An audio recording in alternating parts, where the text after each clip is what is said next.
पांडुरंग की प्रिय द्वारका के इस महान संत के बेटा बेटियों, आपने साईं जीवनी के 39वें अध्याय की पिछली 2 कथाएं सुनी। उन्हें ध्यान पूर्वक, मनन पूर्वक, भक्ति पूर्वक सुनने का कष्ट करेंगे। वो सारे कष्टों को हरने वाली कथाएं हैं और उन कथाओं के सुनने से भगवान श्री कृष्ण का आपके घर में वास होगा।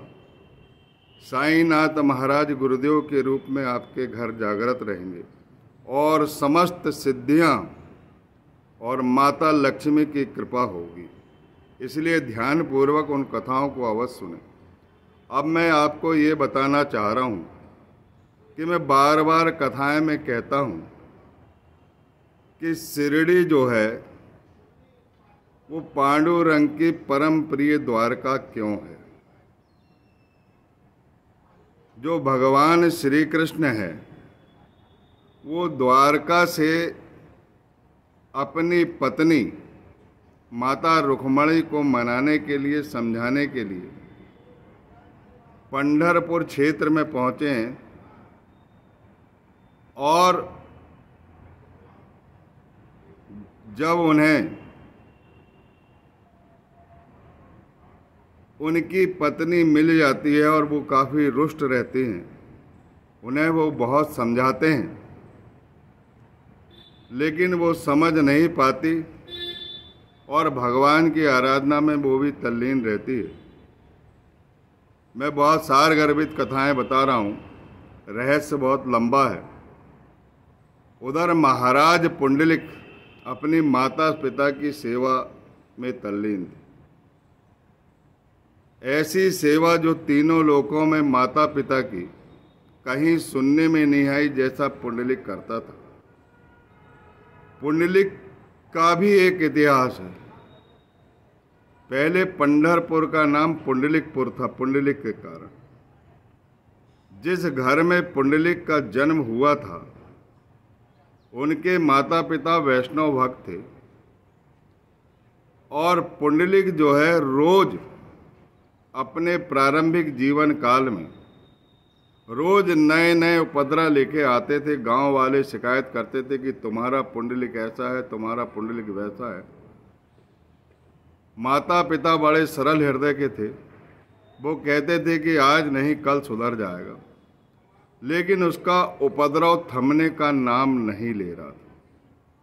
माता पिता ने सोचा कि पुंडलिक का विवाह कर दिया जाए ताकि वो अपने जीवन में उसका कुछ सुधार होता है। जो हर माता पिता सोचते हैं कि बच्चे का विवाह कर देंगे, जिम्मेदारियां आएगी और जब वो जिम्मेदारियां का निर्वहन करेगा तो अपने आप जो है उपद्रव जो है धीमी गति में आ जाते हैं और सारे उपद्रव खत्म हो जाते हैं और सांसारिक जीवन वह जीने लगता है।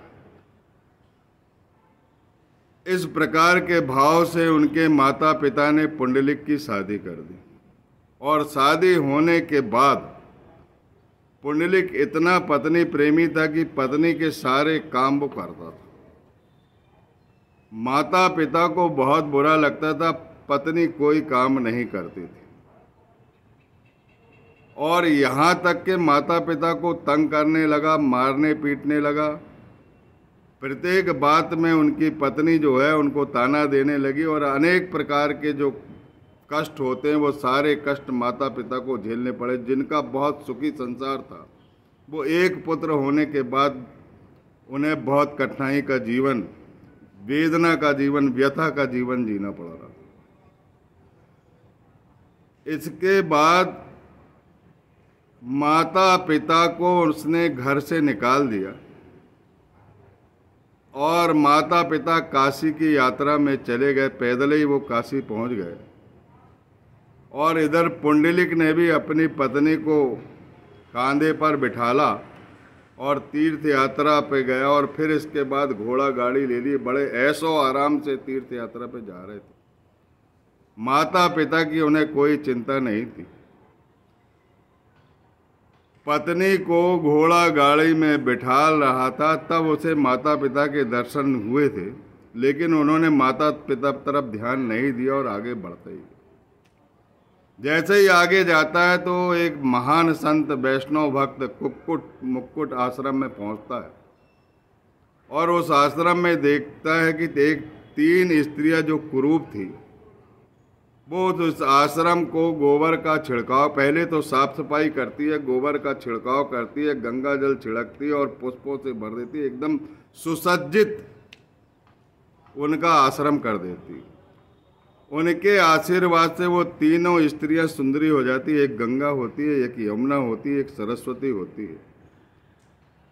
जब भी इन नदियों में कोई आदमी स्नान करने जाता है तो उनकी जो गंदगी है वह उनकी कुरूपता के रूप में उस आश्रम में जाकर सेवा करने के बाद पवित्र होती हैं, ऐसा शास्त्रों में लिखा है। और जब कुक्कुट मुक्कुट के आश्रम में जब प्रवचन चलते हैं कि तुम कैसे आदमी हो जो माता पिता के होते हुए पत्नी को कंधे पे लाकर तीर्थ यात्रा करा रहे हो, जिसने जीवन में माता पिता की सेवा नहीं की वो ईश्वर उससे कैसे प्रसन्न हो सकते। तुम्हारे माता पिता तो वैष्णव भक्त थे, जिनकी उपेक्षा करके तुमने ये क्या किया जीवन में।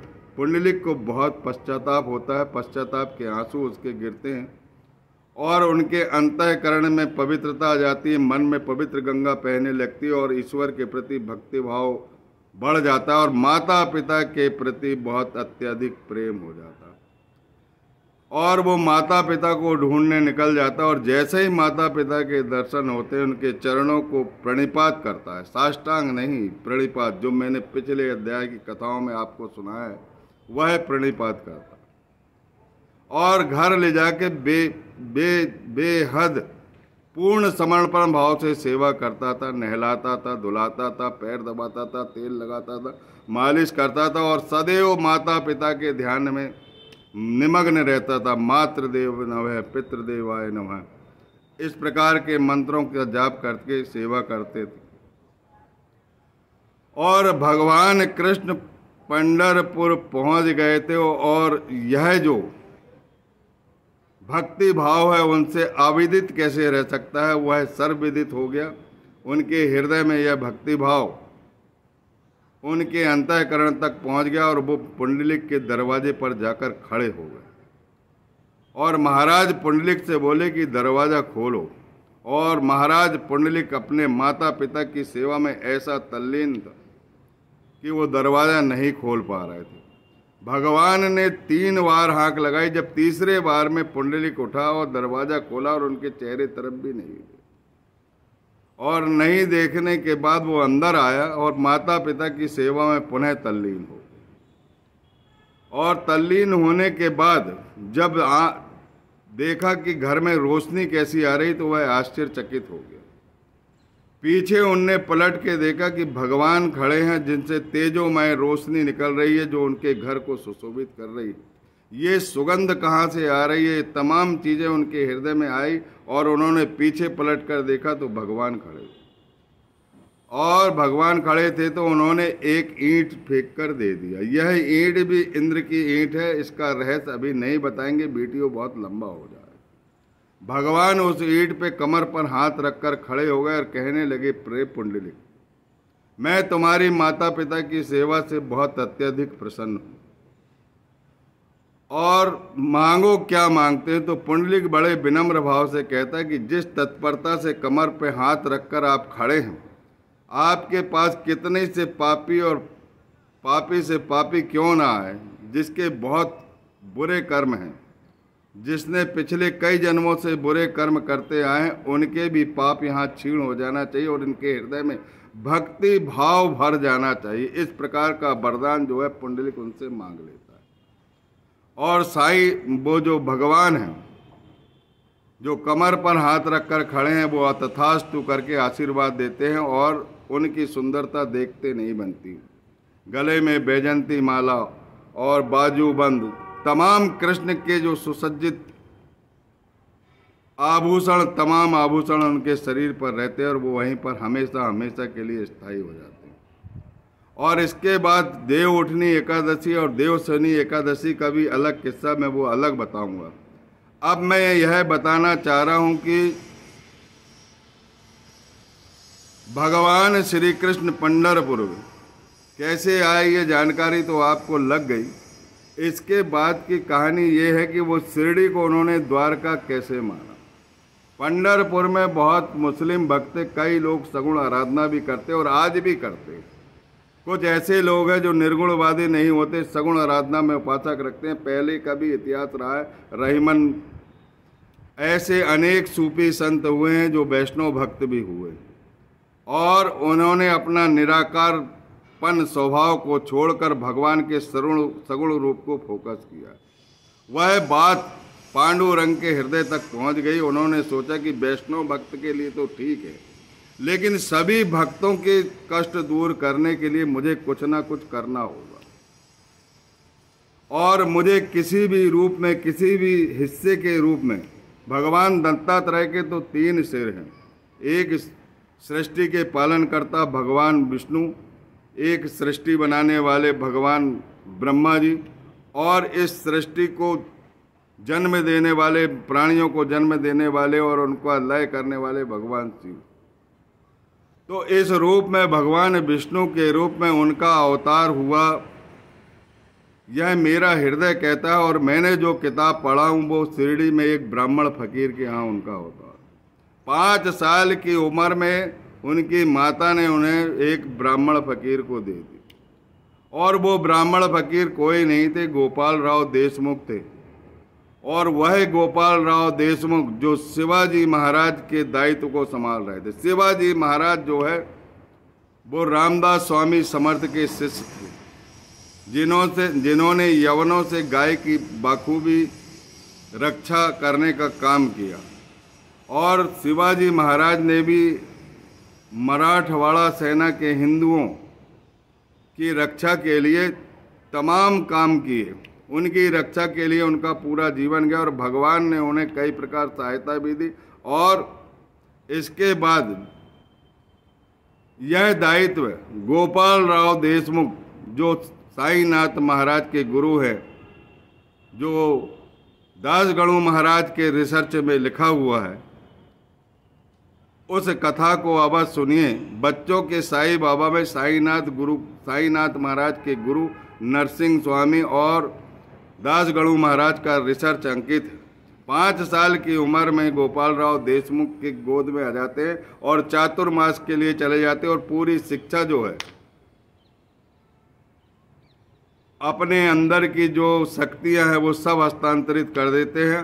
और इसी बीच उनके ईंट से जो बालक के प्राण लेने वाले थे, उस ईंट से गोपाल राव देशमुख के सर पर प्रहार होता है और गोपाल राव देशमुख जो है इस बालक को गोद में लेकर गोदावरी के तट पर जाते, सारी शक्तियां हस्तांतरित कर देते हैं, काली गाय का 3 लोटा दूध पिलाते हैं और इसके बाद वह बालक अपने गुरुजी के देह त्याग के बाद उस ईंट को लेकर शिरडी में आता है और 12 वर्ष तप करता है और 17 वर्ष की उम्र के बाद नीम के पेड़ के नीचे प्रकट होता है। और नाना साहब चौबदार की माँ उन्हें सबसे पहले दर्शन करती है, एक तपस्वी के रूप में, एक साधु के रूप में, जिसके अंदर कोई भेद दृष्टि नहीं, ये तुम्हारा वो मेरा वो कुछ नहीं, सब उसके संसार ही उनका ग्रह था। और उन्होंने शिरडी को अपनी कर्म स्थली, पुण्य स्थली, धर्म स्थली, वैकुंठ स्थली बनाया। अंधे, लंगड़े, लूले, अपाहिज, रोगी, महारोगी को भी तारा है। जिनके प्रधान आरक्षक जो है कुष्ठ रोगी थे, जिनके शरीर से मवाद बहता था, उन्हें अपना प्रधान आरक्षक बनाया और उनके कोड़ को मुक्त किया। धन्य है साईनाथ महाराज की करुणा और धन्य है साईनाथ महाराज की दया। इसके बाद साईनाथ महाराज जो है वो भक्तों के कष्टों को हरने लगे और 60 साल तक उन्होंने भक्तों के कष्टों को हरा है और सदैव आध्यात्मिक उन्नति का मंत्र उन्हें दिया है। आध्यात्मिक उन्नति का मंत्र ऐसा जैसा भगवान श्री कृष्ण ने भगवद गीता में कहा है कि मेरा जो स्वरूप है वह संत है, मेरा आने वाला अवतार भी संत होगा, संत मेरी आत्मा है, मैं स्वयं हूँ। और यही संत जो है तत्वदर्शी होंगे जो तत्व ज्ञान अपने शिष्य को देकर आत्मज्ञान कराएंगे और आत्मा में श्री हरि के दर्शन कराएंगे। और वही काम साईनाथ महाराज ने किया है जो मैंने पिछली 2 कथाओं में बताया। कृपया उन कथाओं को सुनिए और अपना आत्म कल्याण कीजिए। आत्मा में जब परमात्मा के दर्शन होते हैं तो बाहर भी परमात्मा ही दिखाई देता है। जिसके अंदर अंधकार है, जिसके अंदर अज्ञान है, उसे परमात्मा कहीं नहीं दिखेगा। जिसके अंदर ज्ञान है, जिसके अंदर प्रकाश है, जिसके अंदर अद्वैतवाद है, उसको सब जगह परमात्मा दिखाई देते हैं। बाकी लोगों को परमात्मा नहीं दिखाई देते।